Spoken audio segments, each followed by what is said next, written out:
Hi, my name is Ammaarah, and today I'm going to be talking to you about higher and degree apprenticeships. Traditionally, when you think of an apprenticeship, you think of starting an apprenticeship when you've just finished school, so a school leaver who's just completed GCSEs and wants to go on to further training or education, but doesn't necessarily want to acquire any debt that's associated with higher education. A higher and degree apprenticeship means that once you finish your A-levels or BTECs or equivalent, you can then get education in terms of a degree or a higher level qualification, whilst getting training and real life work experience. So the benefit of a higher degree apprenticeship is that you can work alongside studying. You can see on this slide here the different levels that different apprenticeships are pitched at. So an intermediate would be at level 2, an advanced at level 3, and higher degree apprenticeships are at levels 4, 5, 6, and sometimes 7. A degree apprenticeship can often be equivalent to a complete degree, which you could have achieved if you took the more traditional route and finished your A-levels and went completely on to study at university. The benefit of doing a degree apprenticeship as well is that you have the potential to progress to level 7 and complete a master's course. So it's important to note that there are lots of different levels, and when we talk about levels for higher degree apprenticeships, we're typically referring to levels 4, 5, 6, and 7. So what exactly is a higher apprenticeship program? As I said before, it's essentially a full-time job with the added element of studying. So a degree equivalent can depend on the levels that you achieve. So level 4 would be a higher education certificate. Level 5, 6, and 7 have different accreditations in terms of degree level. And level 6 and 7 in particular apply only to degree level apprenticeships. Typically, a higher degree apprenticeship requires around 20% for a minimum of your working week as training and the rest as working. So around 30 hours per week would be the requirement for working when you're on a higher or degree apprenticeship. And what's important to note is that training costs are paid throughout the course, and this amount can depending on the provider. Apprentices will tend to gain a head start in their profession because they've started at a younger age in the working field, and will also be gaining their education at the same time. The length of time for a higher degree apprenticeship can range, but typically they last between 1 to 5 years. And the training costs are co-funded by the government and their employer. So with that in mind, then what is a degree apprenticeship program?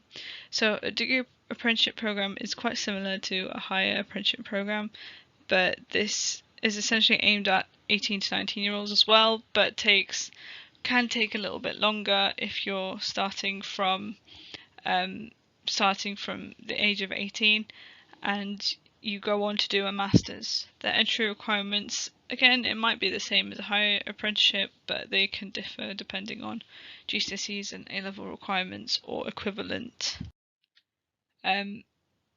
Some interesting facts about degree apprenticeships is that 2/3 of university costs and fees are paid by the government, and this is up to £18,000. And again, a minimum of 30 hours a week for 30 weeks a year is the requirement for a degree apprentice. A great fact is that 90% of degree apprentices go on to have further graduate employment, which is an amazing stat.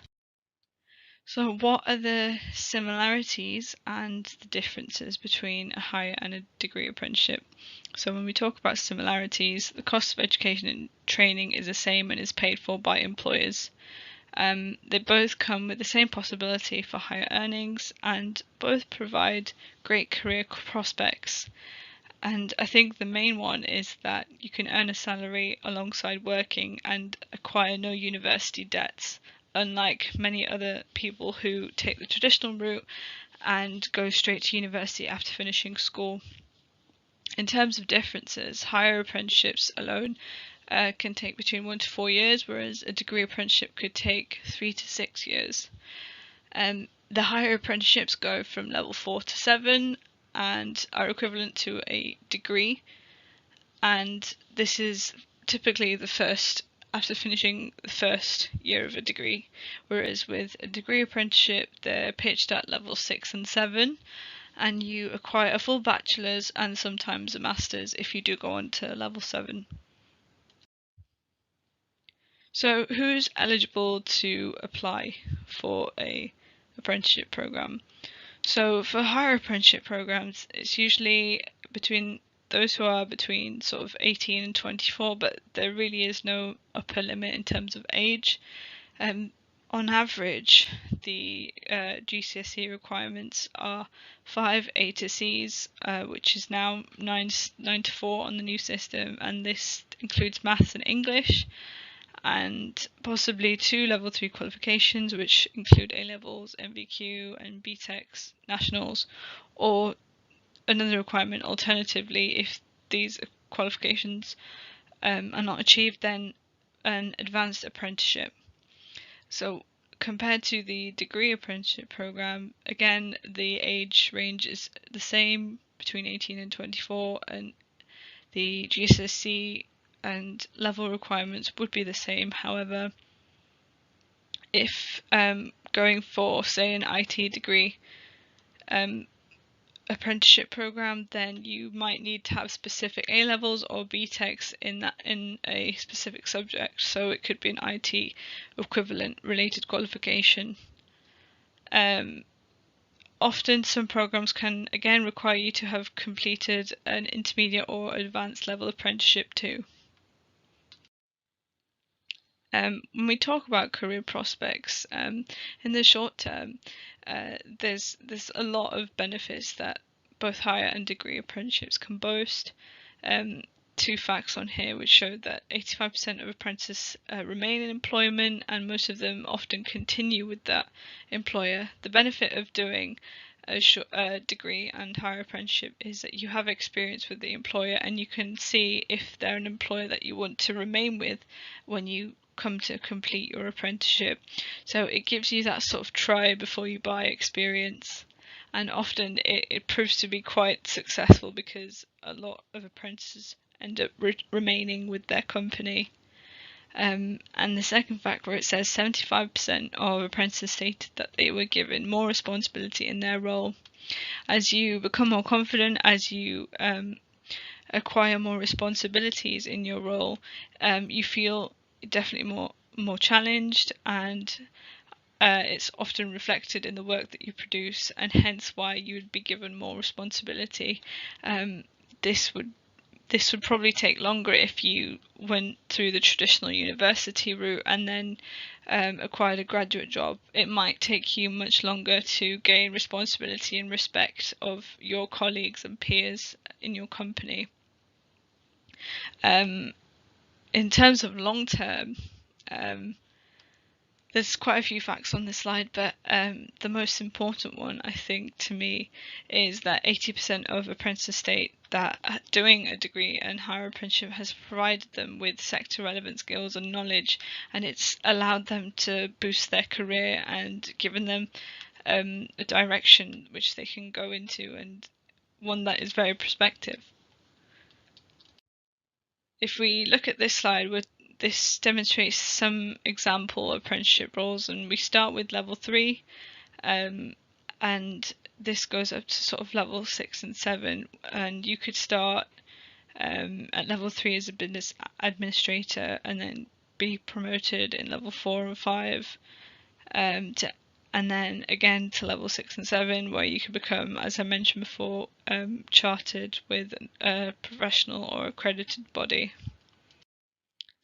The structure typically varies for both higher and degree apprenticeship programs, but this is kind of an example of how it might pan out. So in year 1 you sort of gain some general qualifications, and year 2 again more of a generalized approach, but then you start to specialize, and then in your 3rd and 4th year you start specialising even further, and you undertake what's called an endpoint assessment in year 4 to understand if you qualify as an apprentice in that specific trade. On the right hand side you can see an example of how you might go about achieving your apprenticeship qualification. So you could spend some part of your time in college, some time working, maybe 1 to 2 days a week in college, and then you'd undertake regular reviews with your manager or hiring manager to understand and track your progress. So what are the benefits of doing a higher degree apprenticeships for future candidates? As I've said before, you acquire no university fees, and the benefit is you can essentially have monetary compensation for your training.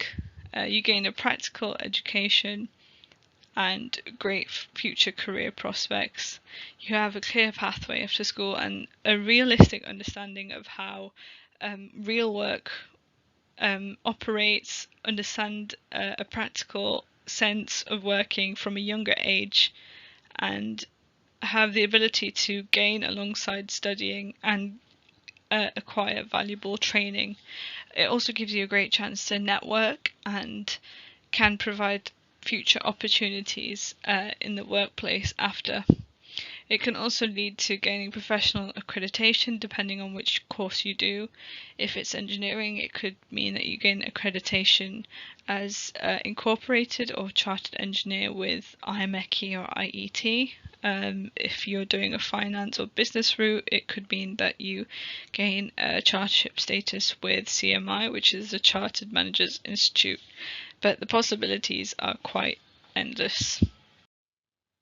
And just as another note on an apprentice's value, from an employer and an employee's perspective, you're regarded as a valued employee. You get the opportunity to work alongside staff who are experienced in their field and gain relevant and specific skills to the industry that you're working in, and continue to study without acquiring any debt. You also gain a lot of time for training that's actually related and is specific to your role whilst you're working. So I just thought I would touch into some of the routes that Cummins offers in terms of apprenticeships, and I thought this might be interesting because it shows just the majority and just a wide range of what is on offer. So in terms of Cummins ethos, we believe in empowering your potential by providing opportunities to both young and experienced individuals to help develop and make them into the world's most innovative problem solvers and thinkers. And Cummins truly believes in flexibility to explore what it is that you're passionate about. And we do this by implementing a very diverse, inclusive, passionate workforce. Some of the apprenticeship roles that are on offer in Cummins are listed here. So we have a few with engineering and operations, some in finance, human resources, business administration, materials, and health and safety. Interestingly, Cummins was rated as one of the top 100 apprenticeship employers for the year 2019 to 2020, and that's something that we're incredibly proud of. And if you would like to know more about some of the roles that are on offer, then please see the link below here, Cummins Jobs, for any available roles that are on offer.